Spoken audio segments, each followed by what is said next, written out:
Party of two. We're looking for a party two. Any party of two.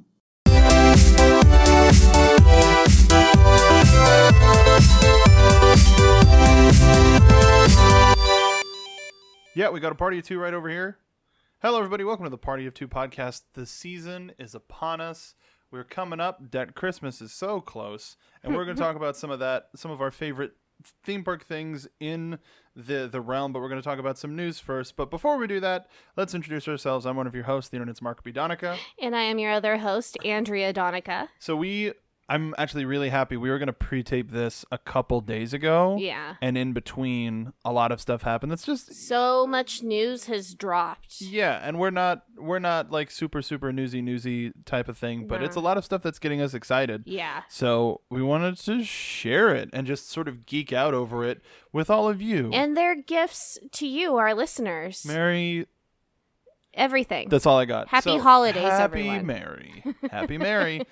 I've got a lot of stuff pulled up here, so let's start with let's start with merchandise. Do you want to? Yeah, all I right. think we should. You're feeling very passionate about this subject. I really am. Oh my gosh, you guys.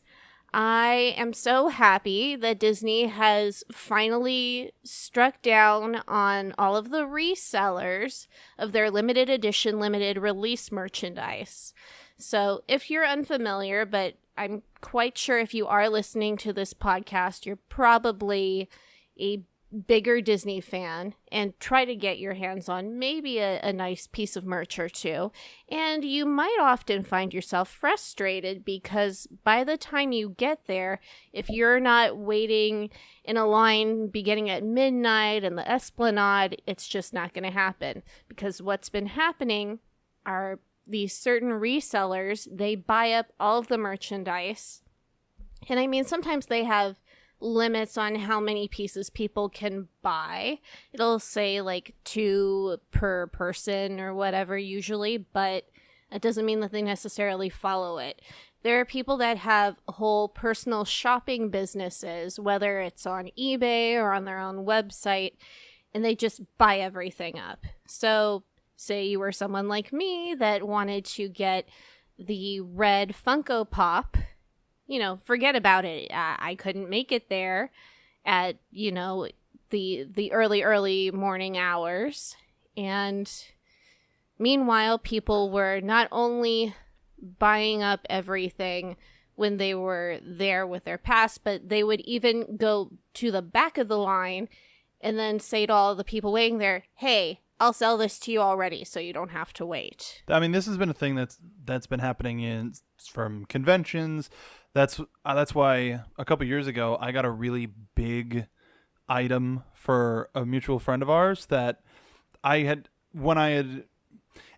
the Comic-Con lists come out, you're like, oh, a bunch of stuff that I'll never be able to buy because the ticketing is so specific. You have to show up, get a different type of ticket, wait in a different line, come back at this time, and then you'll be able to shop. And we might have that still, but walking by, I saw that they still had this big item and called the person in question. I was like, hey, you want me to get this for your husband? He's like, yeah, do that. And I was lucky enough to go up and get it, but those experiences happen so few and far between. And especially with Disney, I don't understand why they make such limited quantities. Maybe it's something with Funko specifically for the pops. It's not just the pops though. It's everything. Well, the jerseys it's like, too. It's the jerseys. And I mean, they're able to keep up with the jerseys a little bit more now. I don't know if they knew how big they were going to be, but for example, the Trader Sam's limited releases of their mugs, those are very, very in high demand. And for the Hatbox Ghost that just happened back in October, forget about it. Like, you had to be in that line probably around like 2-3 o'clock in the morning before the day opened. And that's not what going to the parks are about. Like, no. You're supposed to be able to enjoy your day. You're supposed to go on some rides, see some shows if you like, spend time with your family. No one anyone that's passionate about the parks isn't going because they want to wait in this long line to buy something, but there are collectors that want things. You know, you should be able to have that experience where you pass by and you see something that speaks to you, that you want. It's like, oh, this is my favorite character. I have to have this as a part of my collection. I have a solution, at least for the pop scenario. They should make the chaser figures for some lines. They have a second version of a character that's a chaser, so it's a lot harder to find, or it's a exclusive here, exclusive there. So you can get the red or whatever park themed park thing online, and then if you go into the parks, that's where you get the chaser figure, where it's a different shade of lipstick on red, or like Indy's holding a sword instead of a whip, or he's got his shirt open instead of buttoned up, like those tiny little things, so that there's an opportunity for everybody to get something and they can mass produce the big stuff. But that's not ultimately the problem, right? But I'm just saying for pops, there's a way. There's a way. And Disney's solution has been that they are revoking annual passes over people that have been repeat offenders of this. They've been keeping an eye on it, and they've been quietly doing it. And they actually have in your terms and conditions for your annual pass contract that you're not allowed to resell. I've got the wording. Yeah, go ahead. It's, quote, benefits and discounts are for personal use only and may not be used for any commercial purpose, including, without limitation, to obtain or purchase items or services with the intent to resell such items or services. That's very plain. That's not jargon. That's not whatever. That's very forward, and in this very much, yes, I read it sort of a world that if people don't read that. People don't see that. And also, I don't like the idea of people going, oh, I can get a discount on this stuff. There's exclusive stuff that I can get, so I'll get that and then turn a profit off of it. Like going into these environments with that mindset is so toxic. Yeah, and I mean, I understand if it's like, if that's your thing for just keeping yourself busy, or maybe you have fun making that like your little side business, but the reality is you are abusing the privilege of your pass, and you are taking merchandise away from people that are already spending big bucks to physically be there, and for actual people that literally want that merchandise for themselves. And if you don't read your contract and just say, well, I didn't know about that, honestly, you should realize, first and foremost, you've been a jerk. You've been a jerk to so many people that have just wanted a pop figure or a t-shirt or a pin. I mean, it's really simple. If you're buying out all of the merchandise so that Disney doesn't have it through the end of the same day that they've released it, obviously, you're creating a problem for other people. The other thing, too, is Disney now has Shop Disney for shopping for park-specific merchandise. Disney didn't always have that. This is kind of a more new thing that has happened within the past year. So that's also taking profits away from Disney. And it's wanting... And I mean, they started that so that they could actually get their park-specific merchandise to people whether they're in the park or not. So that part of the market has now been satisfied. So anyone else that's trying to do it, they're taking profits away from Disney, and of course the mouse isn't going to like that, which is understandable. You know, that's your merchandise. I wouldn't want someone just taking my stuff and then reselling it because they feel like it. I would like to think that there's also the notion of, if people feel disillusioned with the benefits of having an annual pass, there's entirely the possibility, it's a small percentage, that people don't renew. It's like, well, there's all this construction, I can make it out as often as I want to, all of the products that I should get because I'm a pass holder aren't around because other people are eating them up that much faster, and stuff isn't as readily available. I can go a year without it. Then a year turns into 2 years, whatever, and that means there's less people going into the park, or there seems to be. I found out through our actions as well as other people's actions that we'll just kindly ask friends that are under the umbrella for a way in, which takes away ticket prices, which takes away a monthly payment, which takes away all sorts of stuff. You're still getting food and gimmicks and whatever, but it's none of this is really optimal. And I hope that they can find the right people, because I've seen a lot of people go, I'm just trying to get rid of old stuff because I'm over encumbered, or No. So, like, This is clearly stuff that they've just purchased in the parks, though. If something is used, it's pretty obvious. well, also have you taken Figment out of his box yet? Well, no, he needs to stay. He needs to stay extra valuable by staying in his box. But for example, I have resold things that I have bought from the Disneyland Resort and used it, like a Dooney and Burke handbag, or a Kevin Kidney and Jody Daly Enchanted Tiki Room bracelet. And, still taking good care of them, but they're used. And I make it very clear when I'm reselling them, these have been used, but with very much a lot of love, still has a lot of life left in it. Go ahead and get it.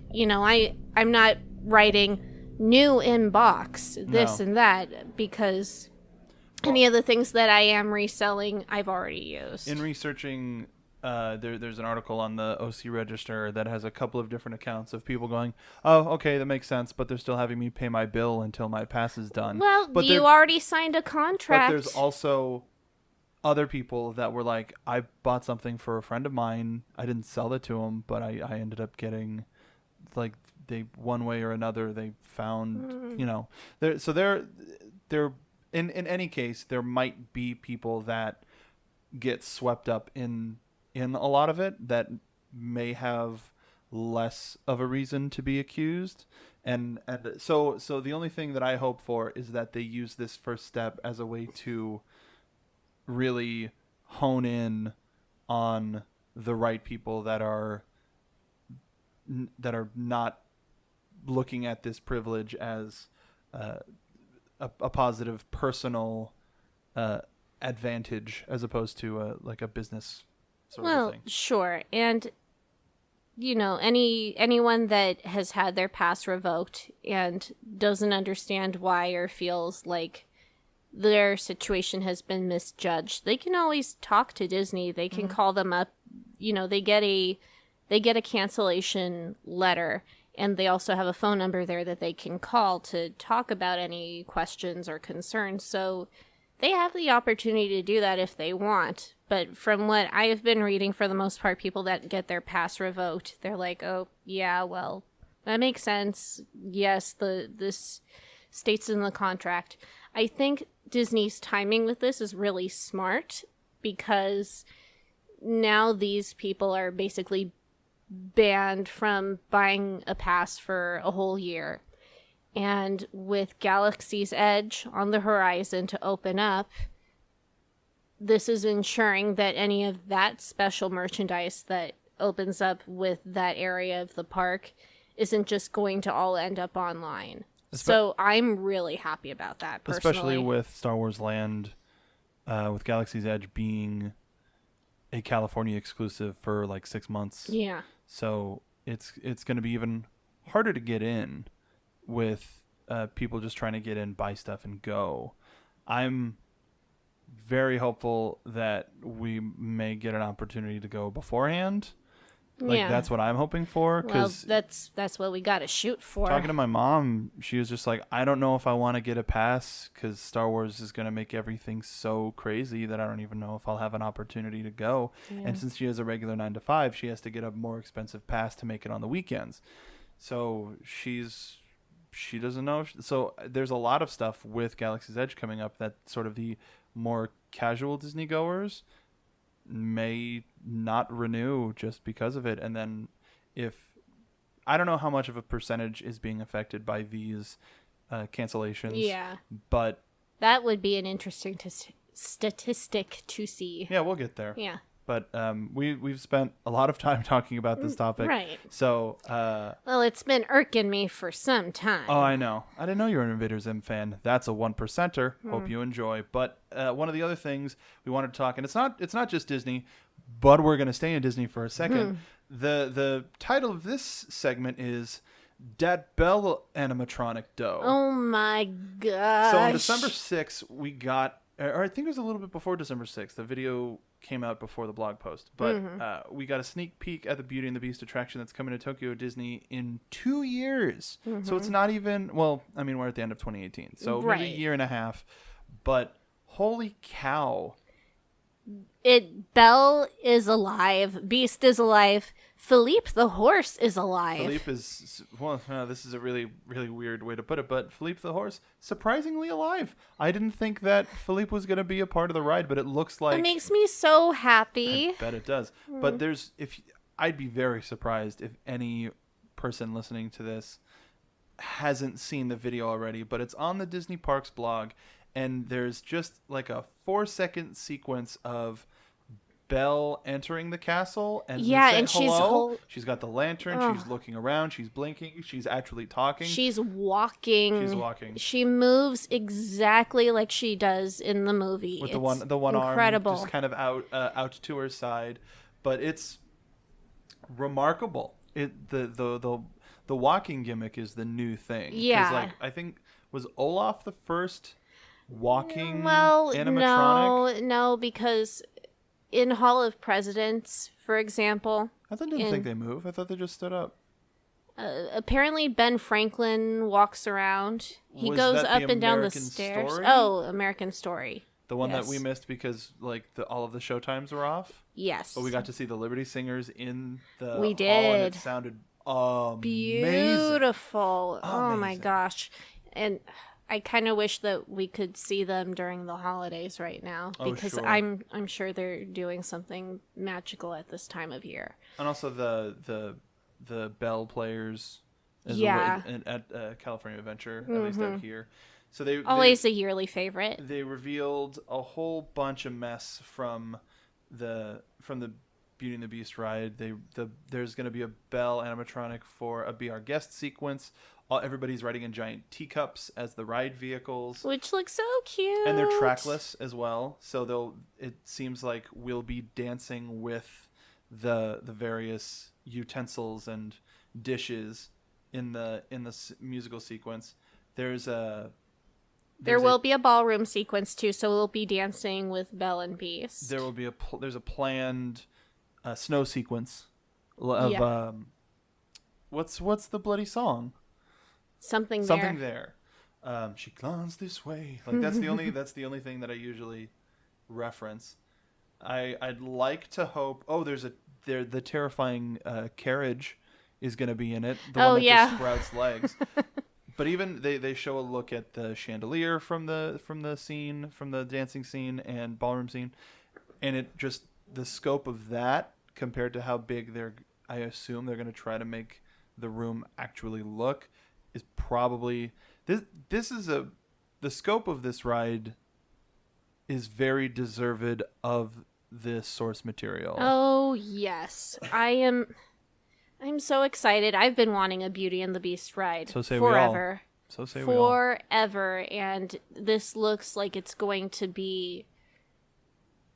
I mean, it's pushing the boundaries of technology with the use of audio animatronics and track and ride technology, and it just looks like it's going to be a lot of fun. And so we really want to go to Tokyo as soon as possible. Yeah. But after this video came out, we're like, but do we wait? Do we wait until spring 2020? Or we just go again? We just bite the bullet and go again. Because, I mean, when we did Florida, we as soon as we left, we were like, well, we can go back now. Yeah. The first time you go is such a high barrier because I think we were so zeroed in on that one day. Yeah. And now we're like, well, we could spend a weekend. We could find a flight for this random weekend and just go for a couple of days.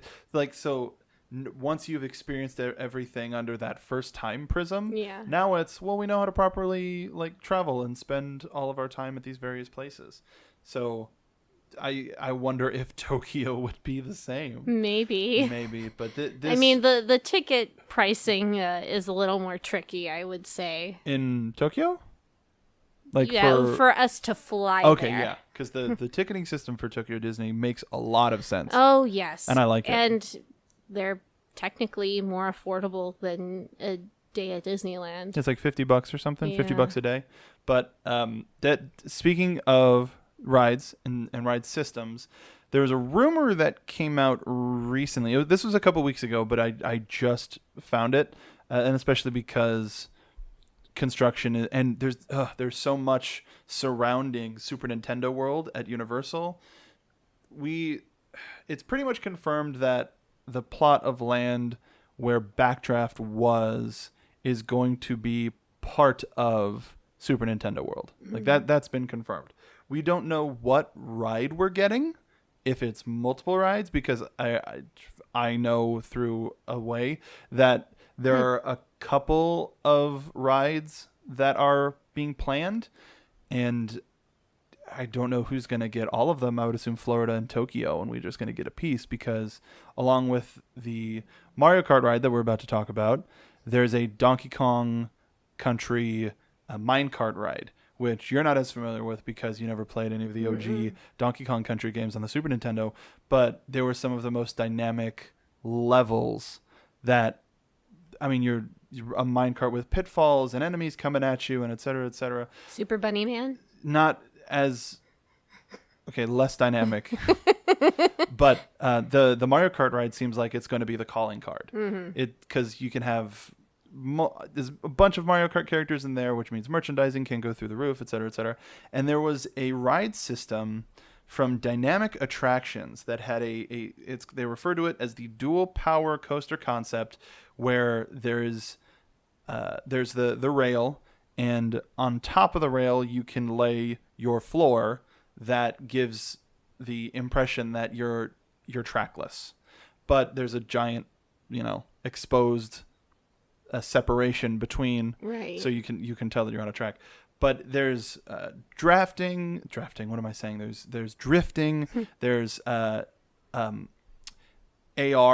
elements. So like projections where not everything has to be physical. So you can see the item pickups and firing items and et cetera, that can be randomized and not necessarily be locked in stone. The tracks can split, so it can create the illusion of racing. So a lot of people think that this is the Super Mario Kart or the Mario Kart ride system. But why would this company release all of this video if trying to promote and sell it if Universal didn't buy it? Which makes me think that this was their prototype that they submitted to Universal and they went, no.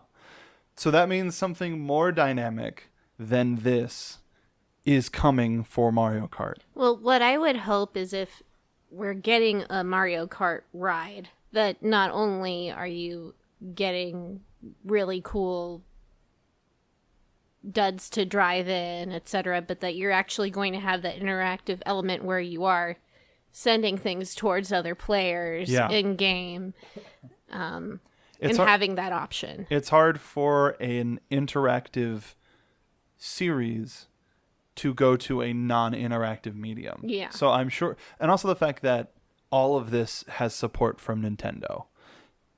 I find it very hard to believe that Shigeru Miyamoto and Reggie Fils-Aimé, and I don't know who the current president is right now since Iwata's passing, but all of the people at the top are like, no, this has to be Mario Kart. Bless you. Thank you. Do you want me to cut that out? Whatever you want to do. It's very adorable. You sneeze very cutely. I've been told I sneeze like a mouse.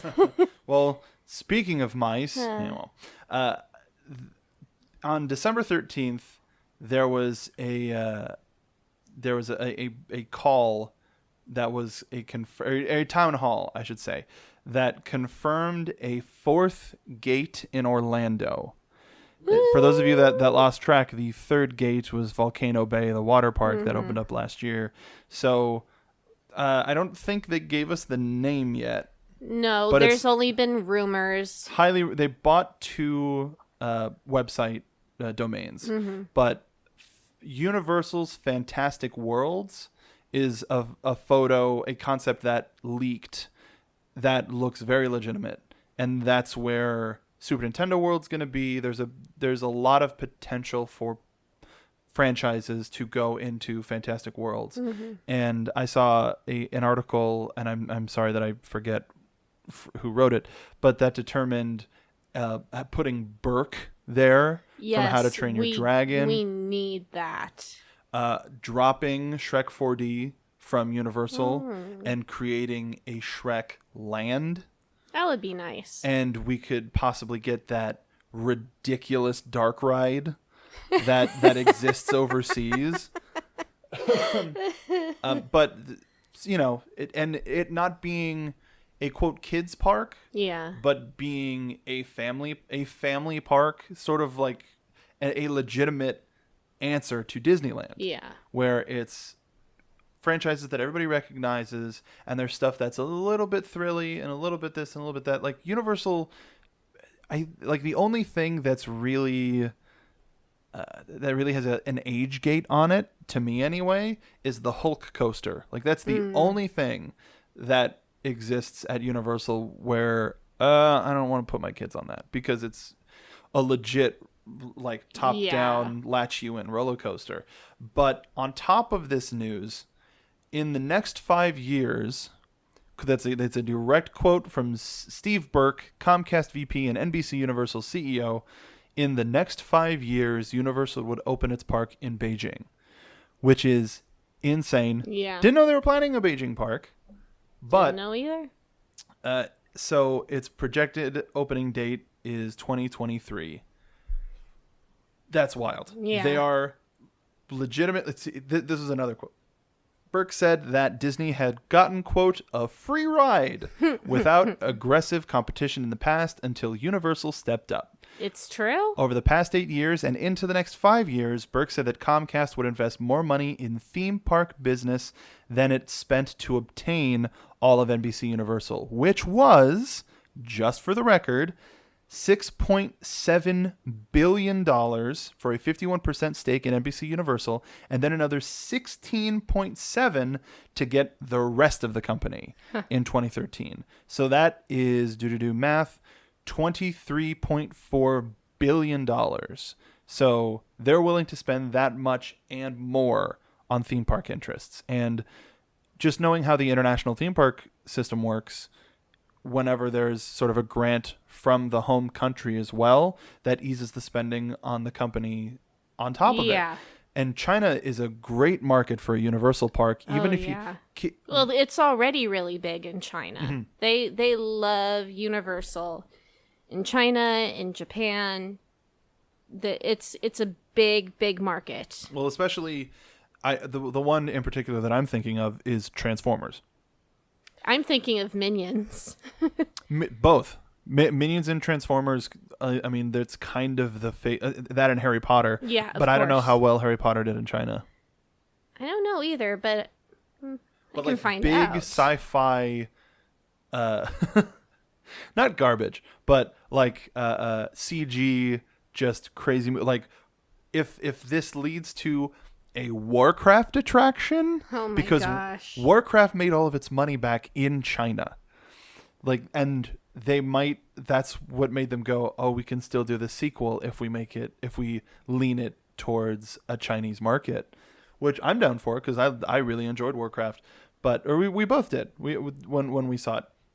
But did you see they're making a Sun Wukong Journey to the West movie, but it's modern and with Iron Man suits? They stole the shot, but it's like the Monkey King makeup. Oh. It's just like, what are you doing? But it's got all of the traditional characters from Journey to the West in it, but it's just everybody's in Iron Man suits. Huh.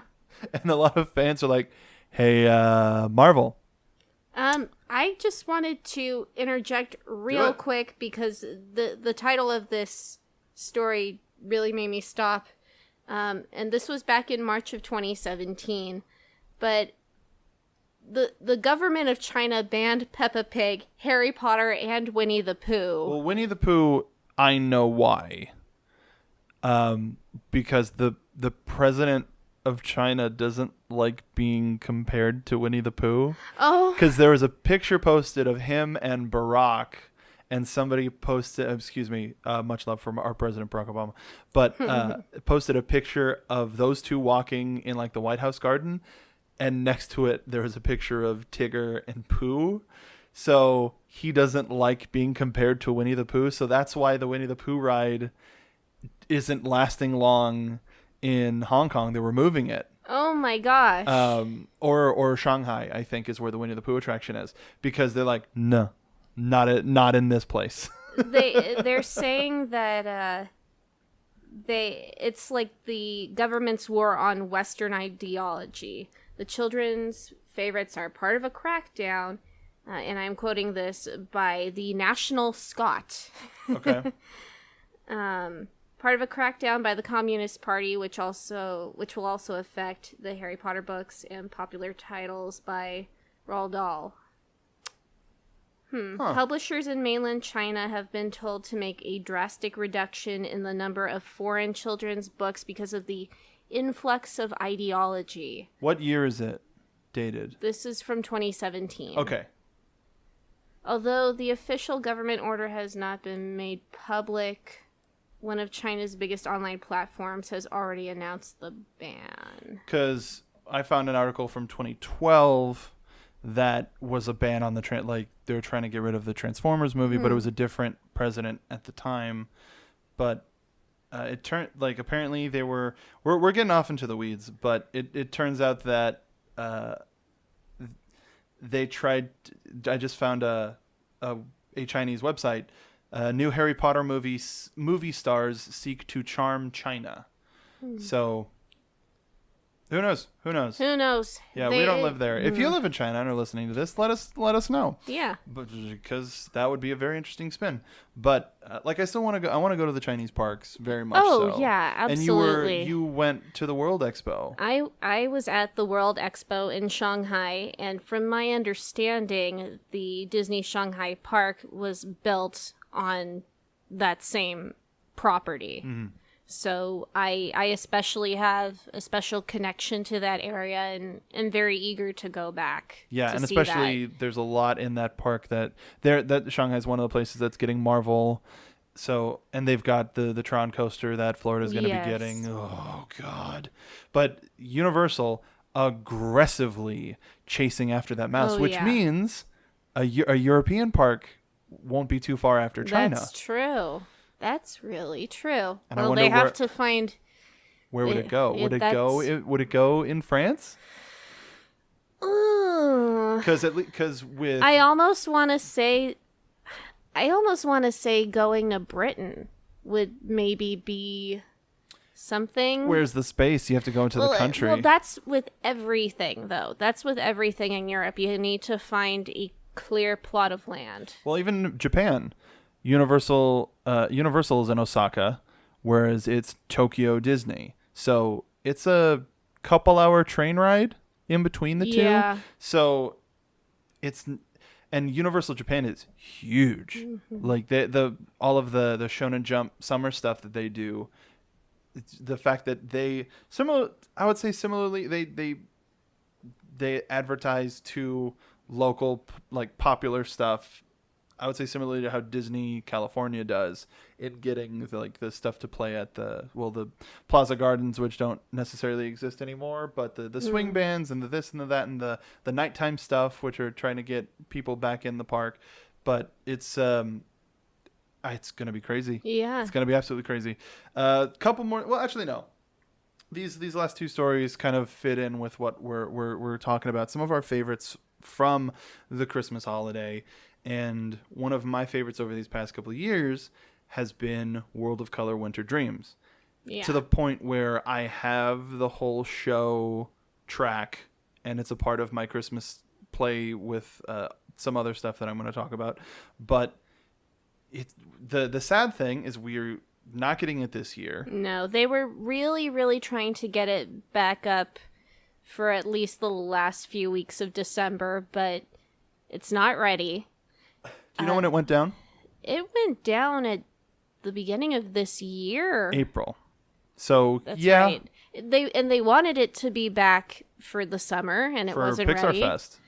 And they kept working on it. I'm curious what sort of roadblock they've run into. I'm wondering if there's been some sort of significant damage to as far as I know, something. my brother, who has a certain knowledge of these things, said that one of the main lifts, like the center lift piston, broke. Oh no. So when they brought it up to work on it, it like locked. Oh. It's one of the things that they have to drain they tried to figure everything out that they could to not drain. Did anyone think to drain the lake? That's all they thought of. And they were trying to anything that they could do to not do that, but it looks like that's what they're going to have to do. It's a bummer. It's a bummer because the show's a lot of fun. Yeah. And I look forward to it every single holiday season. well, there are two things about the first year that made it that much more dynamic. It debuted the year that Frozen came out. Yes. So we had Olaf as a host. Everybody who wanted a little bit more of that lovable snowman got him. We had the best version of Let It Go that exists. Oh, yeah. They just added a little bit more to the score and the music, and it stepped up the music with Idina Menzel that much more. Yeah. And so that on top of it. So it's not necessarily it was a half Frozen, half winter show. It also started with Glow? Was that what it was called? No, it was a choir of really. It was a really beautiful mashup. People from all over the world were sending in recordings of themselves to Disney from singing the same song, and then Disney took all of those recordings, put them all together, layered it. Yeah. Oh, it is Glow. It was called Glow. It was a. Sorry, I was thinking of Glowfest. No, of course. Then that's the thing is they've used it a lot. They've used the term a lot. But I was really close to submitting for that, but I remembered I'm not a singer. So my least favorite part about it is we didn't get that again, and they stopped doing it. They only did it for the first year. But it's a really pretty song. It's and gorgeous. The sheer amount of layered voices in it is almost like a wall of sound in and of itself. So having that in it was amazing. But what? Okay, scenes, because I saw a franchise poked out and I was like, what? But what it was written by Eric Whitaker. Let me see what his... A Grammy-winning composer, conductor, and speaker, he is known for his virtual choir projects. So that's exactly what this ended up being. But he has a bit of a orchestral and musical theater background. He co-composed Pirates of the Caribbean on Stranger Tides. Of the mermaid theme and choral segments. So probably the mermaid singing he was probably responsible for. Goodnight Moon.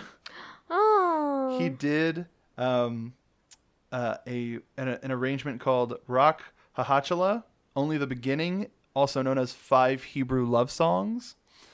And he was the choir master for Batman vs. Superman Dawn of Justice. Oh. Yeah. But he's done wind symphony stuff, orchestral stuff. I like this a lot because I wish it did a little bit more spread throughout, but we got I have a little dreidel in there. We got Feliz Navidad in there, fun big choral stuff.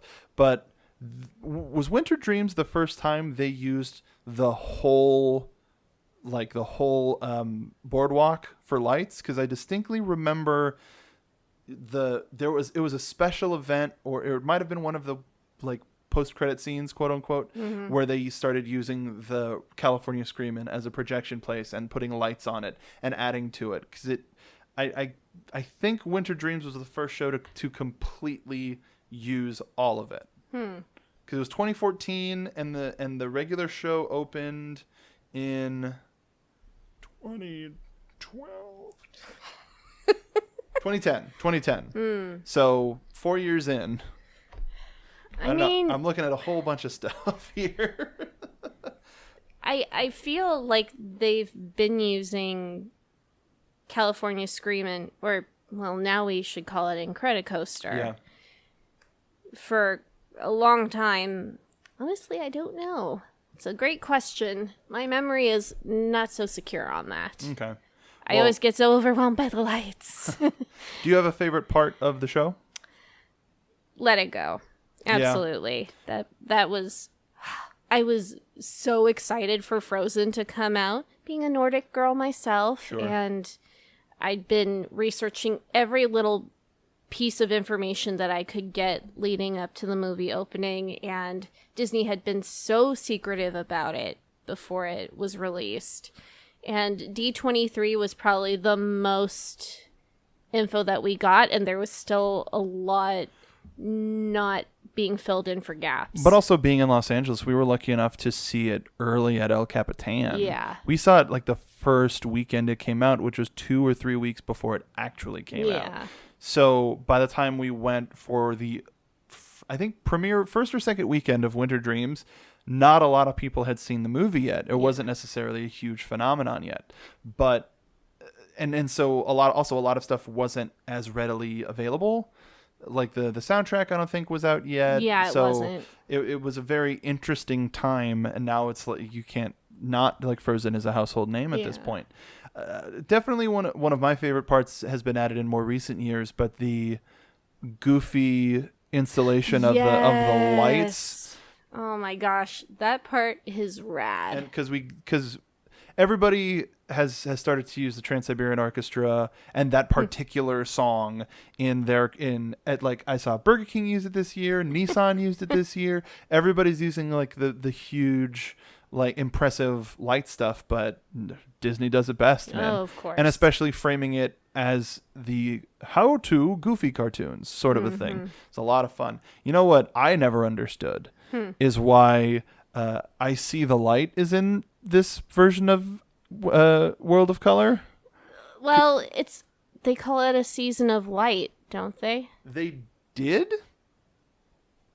That's all I got. They did? It wasn't for the opening year. 2 years later was the redo of World of Color Season of Light, which got rid of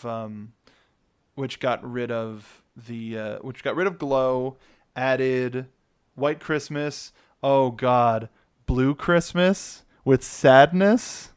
That is so funny. Good. Well, and the entire time, everyone in the audience is just laughing. What an amazingly put together sequence, but they added a lot more smaller bits of actual Christmas music. So there's that. There's the TSO part. There's a Three Caballeros Feliz Navidad section instead of just the big Olaf version at the end. They spread a whole bunch of stuff out. Mele Kalikimaka's in there. There's a lot of really good stuff in the updated version of the show. Yeah. And the Winter Dreams is very much a Frozen promo.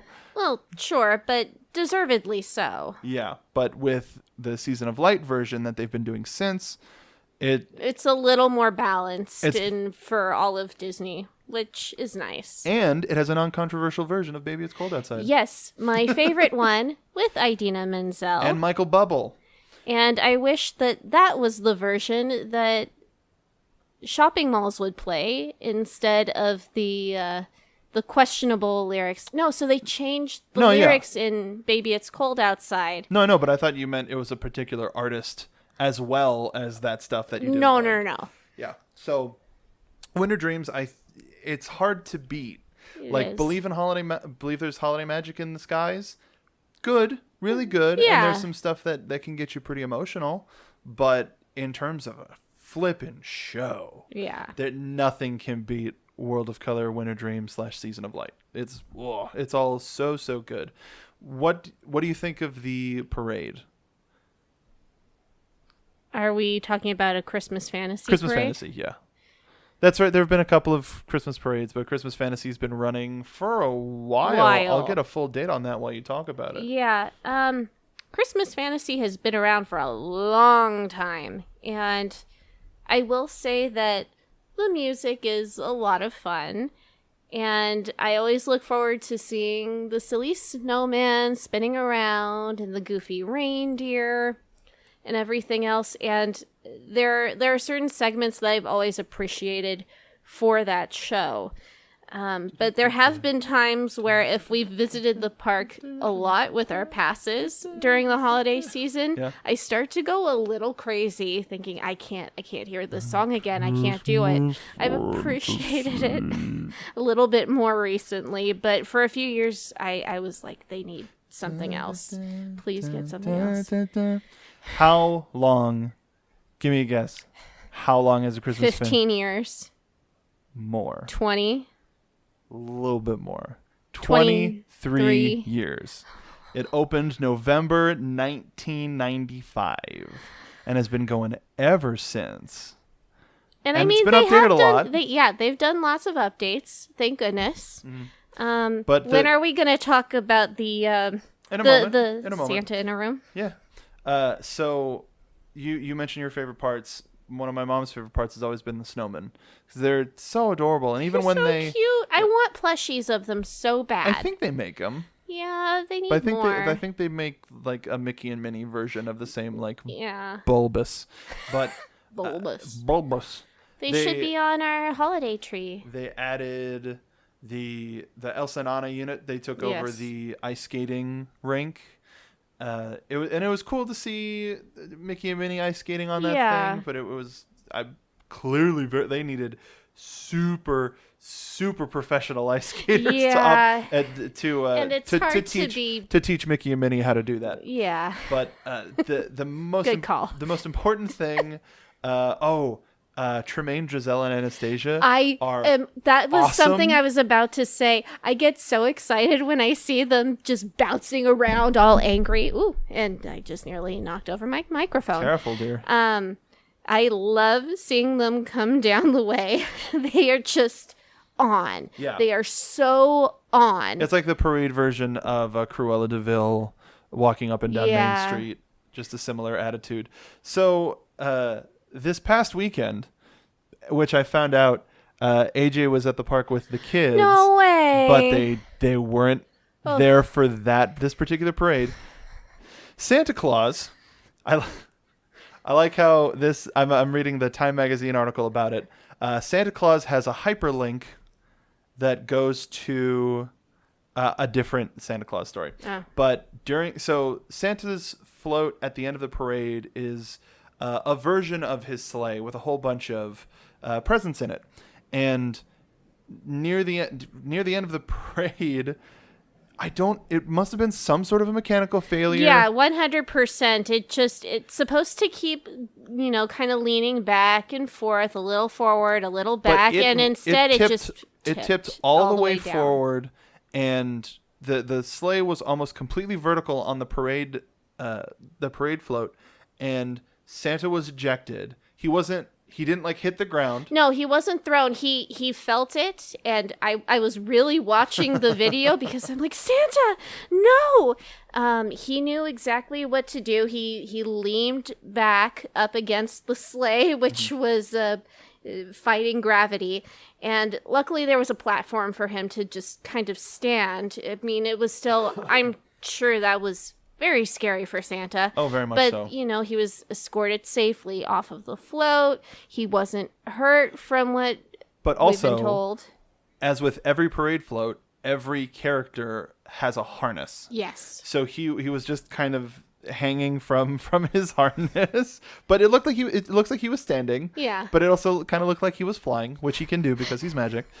But as a result, like that night, they of course they immediately took that float away. Yeah.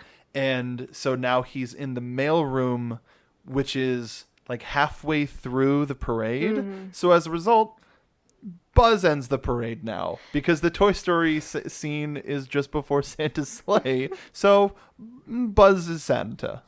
You know what? That's okay. Buzz can help Santa out for a little while. That's all right. And Santa has to go through all that mail. That's a lot. It's so much mail.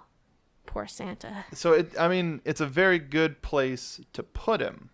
Yeah. When it comes to like right. making that work. They're not going to put him in Buzz's toy rocket.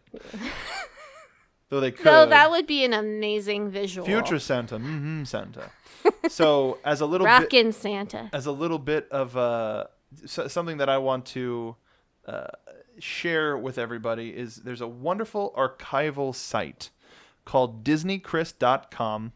It's somebody who's been archiving all of the audio from Disney parks, whether it's promotions, commercials, rides, or any of that.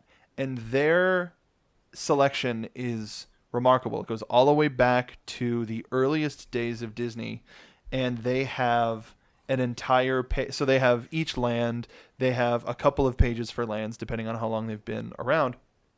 But they have an entire Christmas section, which has amazing pieces of history, amazing pieces of music that for any holiday party that you have, there's stuff that isn't on YouTube.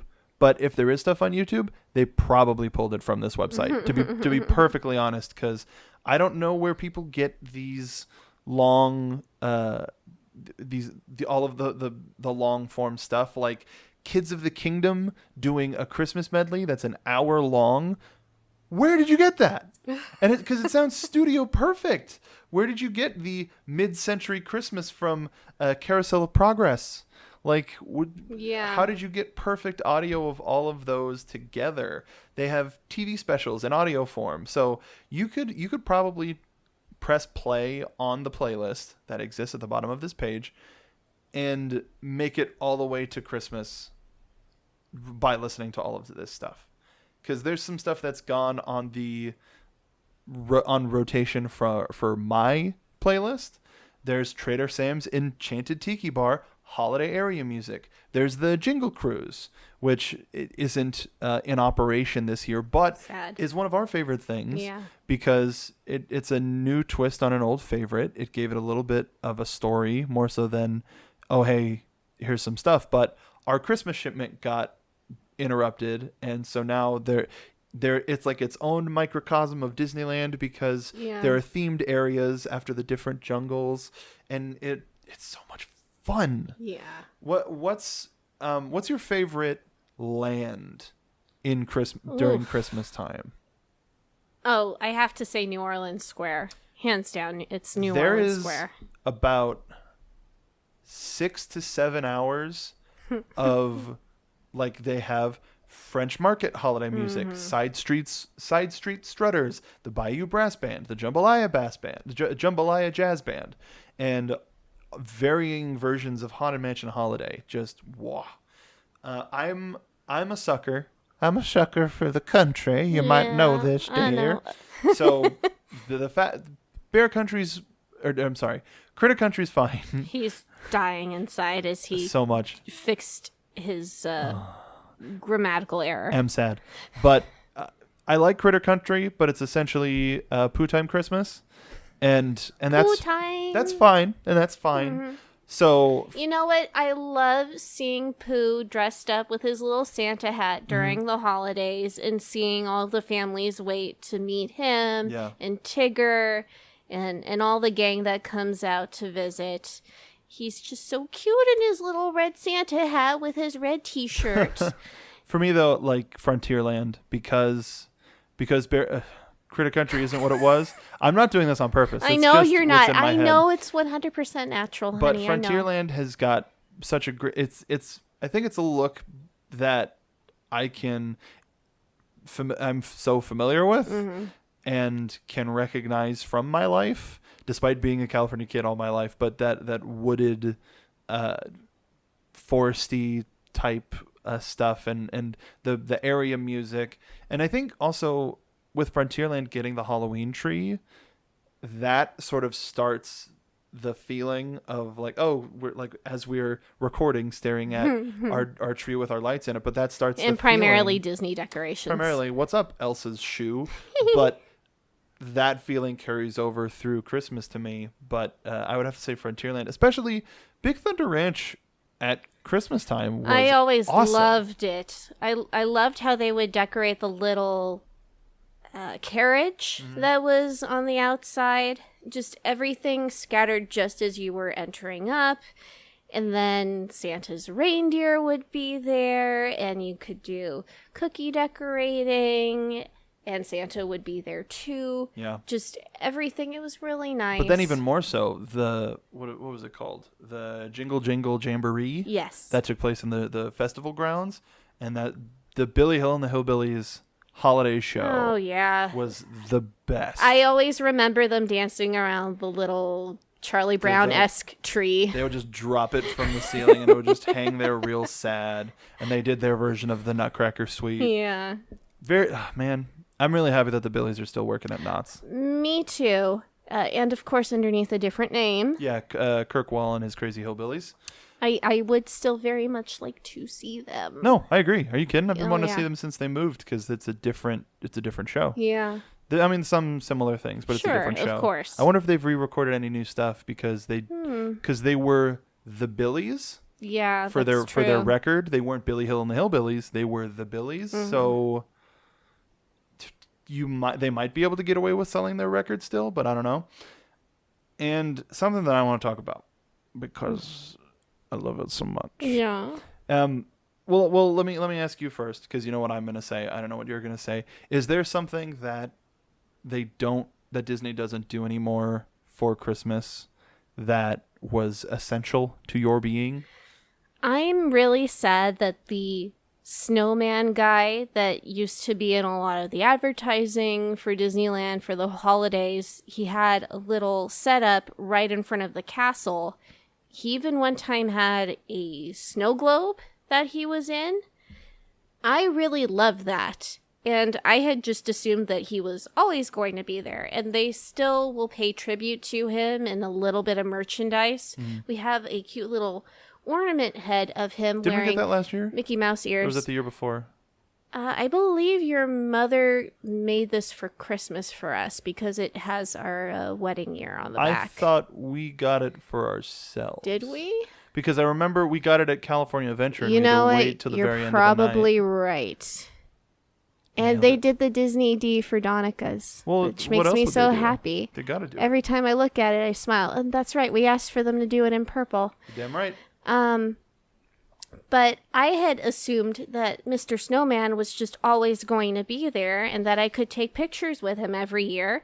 And I remember the first year that we were going and I was ready to just take a picture with him and he wasn't there. And I was a little bummed out. I was like, shoot, where did he go? And he has not returned. And I wish they would bring him back. I wish they would bring Jingle Cruise back too, but for some reason, I really adore this snowman. No, it's very adorable. You know Yeah. it's very adorable? Animatronic bears. So Oh. for the Country Bear Christmas special was the first holiday overlay Yeah. that any attraction got because it was so dang popular. And so as a result, I think it was when the 50th record collection came out. Mm-hmm. I have no memory actually watching the show because it ended. Jeez, it actually ended rather late, so it probably happened, and I probably saw it. I can't remember walking in and seeing all of the stuff in holiday times but my mom may have pictures. So It's a 16-minute. It's very similar to all of the other Country Bear shows, but it's all Christmas music, and it has some of the best versions of certain songs. The fact that Tokyo still does it and has everything immaculate. almost. The first and the last songs are changed in That's Tokyo true. because the two songs that are used in America, it's beginning to look a lot like Christmas. And I forgot the very last one that they do, but that Japan does instead is Jingle Bells and something else. But it's the reverence that Tokyo Disney has for the Country Bears fits in with how Japan celebrates Christmas. Yeah. It's a kind of an Americanized thing. Like, was it you that I was telling about the fried chicken thing? Yes, it was me. Yeah. So, like, Blows my mind. It's a Japanese tradition to get a bucket of fried chicken on Christmas because KFC specifically. Well, KFC is the biggest. If people can't get, they have to order weeks in advance to guarantee it. It's crazy. But which has It's amazing. also provided other fried chicken stuff to pop up, or American fried chicken stuff to pop up, because the Japanese have versions of fried chicken, Of but course. not the secret herbs and spices stuff. So it all fitting in, and I wonder if you could get like not a whole bucket, but like a plate, like a fried chicken plate, and then go watch the Country Bear Christmas, and it's all very appropriate. Yeah. So that's the thing that I wish would come back, but that's not only, bless you, not only just the attraction, but a holiday overlay of the attraction. Yeah. And the fact that Florida stopped doing it because the downtime for it's really sad because the attraction in Florida already doesn't get that much of a crowd. Yeah. And then spending the time off to switch it. I think if they did the holiday overlay, it would probably draw in a little more attention too. I think guests would appreciate it. The thing too now is it's all about practice making perfect. Yeah. Because back when we would have Haunted Mansion Holiday do the switch over, it felt like forever. Mm-hmm. And now Disney has it down for 2 weeks and then it's ready. Mm-hmm. That's incredible. Well, also the time that they wanted it up has changed. Like from the first Right. couple of years was pre-Halloween time. So even more so, we used to have it for Halloween, and then it would go down for, as you said, but now that switchover has to be that much more so that it can be up in time in September for Halloween time. And maybe it's diminishing returns. Maybe it's now that it's around longer, the time that it's down doesn't feel as long. Maybe.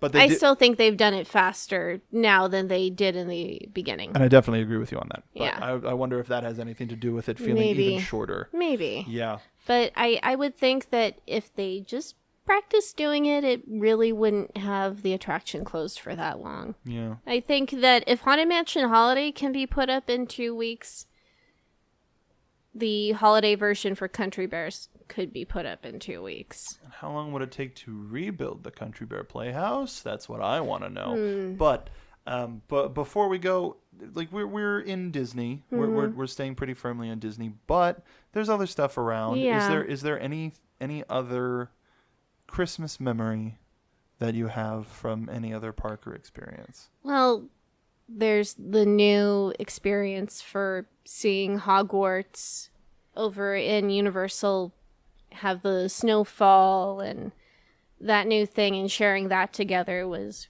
really, really nice. How does the not you and I, because we can make everything amazing because we're amazing, but how do you rate the Hogwarts Christmas, which you can watch on our YouTube channel because Andrea taped it, and you can experience it with us being gushily romantic, not in the video, but you know. Yeah, there's no awkward moments of us. It's just us looking at the castle. How does that compare? Because it's straight up a projection show, but it's Hogwarts at Christmas. For me, listening to the soundtrack from the films just kind of connects back to an interesting part of my childhood.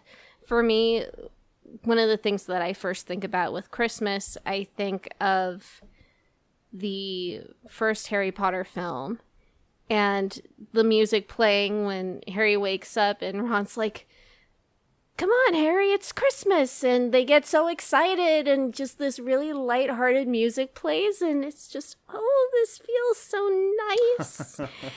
And it just makes me feel all warm and fuzzy inside. I will say that it's kind of weird watching the show and not actually...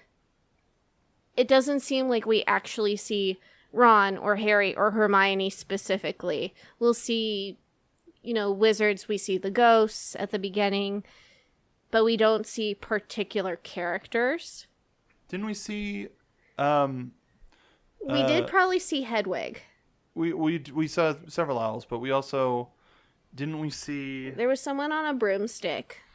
But not necessarily that identifiable. Yeah. But it's bad because I forget her name.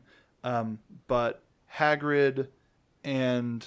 Oh, you know what? That's right. Actually, during the Yule Ball sequence, Yes. you see the couples dancing. So, okay, I take that back. Okay. I take that back. It has been returned to you. Yeah. But I really like it, even though I'm not as you can tell, well storied with the Harry Potter franchise. But it's very nice. The only problem that I have with I don't have a problem with the show itself, but they don't have a good viewing area. They don't have the space. That was an either. afterthought. Well, yeah, 100%. And I mean, that was all from Rowling being very specific to the vision and the feel of how the land should be in the first place, because it needed to be tight and intimate, which makes perfect sense. But it does make things tricky. I wonder now, being closer to Christmas, how difficult it must be to get a viewing, because we made sure to go, on a weekday when it was going to be a little more quiet. And there was also a question of whether it was actually going to happen or not. Yeah, we weren't sure at all. It happened after closing. Yeah. So they waited literally for the sun to go down past the hills to actually start it. They had to be very specific with the timing for the lighting. When I was there the other night, there was huge crowds pouring out. So they probably do it a couple times a night. Yeah. Even for us doing it once. It wasn't very crowded that day. No. So I can't imagine when it's super crowded if there are other places to see. There's not going to be visibility anywhere else. And my feeling is that if you don't get there at the time that you need to early enough, when it's really busy, you're out of luck, and that's going to be the end of it. But there's so much to do there Right. at Grinchmas time, with the Universal Plaza now being the Grinch place. Not the good place, the Grinch place, where you can get yourself a holy shirt or fork right off. But that's a good place reference. Anyway. Oh. Yeah. Because they can't curse. Because it's Right, the good place. exactly. So it's shirt and fork. And we're a family show as well. We probably spent way too much time determining what not curse words are. But we've got a lot of favorite stuff at the holiday times. But it's mostly, I think it's mostly because of the fact that we get to spend them with the people that are close to us. Yeah. We get to spend that time with, I remember one of our Christmas trips and watching the Christmas fireworks and putting an arm around you and then an arm around my mom and just being like, this is the best thing ever. Yeah, it And was really nice. This is what makes moments like these special Yeah. and that much better. And being able to share all of the new stuff with you and having the Country Bear stuff to share with my mom because she loved him too. And then that's where I get that from. But and then also a lot of them look like my dad. But but you're laughing because it's true. I'm not. I plead the fifth. That's not appropriate. But so we're gonna get out of here because this person has been very mad at us. Well, and I'd like to go see the fireworks on Main Street, I think. You know what? Let's get out of line. Oh, so we're gonna. Oh, geez. We're skipping the ride. Can we walk through the? Okay. before they just eject us, where can the folks find you on Twitter? You can find me at Dole Whip Drea on Instagram and Twitter. You can find me at Mark B. Donica. I do a whole bunch of other stuff on the internet. Follow the Rooster Team. Follow the Wrestle Pros. Follow Inventory Full PT. Whole bunch of stuff coming. And the winter season is one of the best. So, okay, we're going. All right, we're going. We're going. Fine. Let's step over this log. Yeah, we'll stop. There's no bearing on the current conversation. Let's just step over this log. But make sure to follow us on Twitter at Party of Two Pod. Tell your friends. We're going to be changing our podcast host soon, but that means you'll be able to find us on a lot more platforms. So stay tuned for that. We're gonna have a big changeover, and you may have to like re-download and stuff. But we'll get the. All right, we're going. All right, we'll be back next week around Christmas to talk about who did Christmas best. Yeah. But until then, we'll see you at the next holiday spectacular.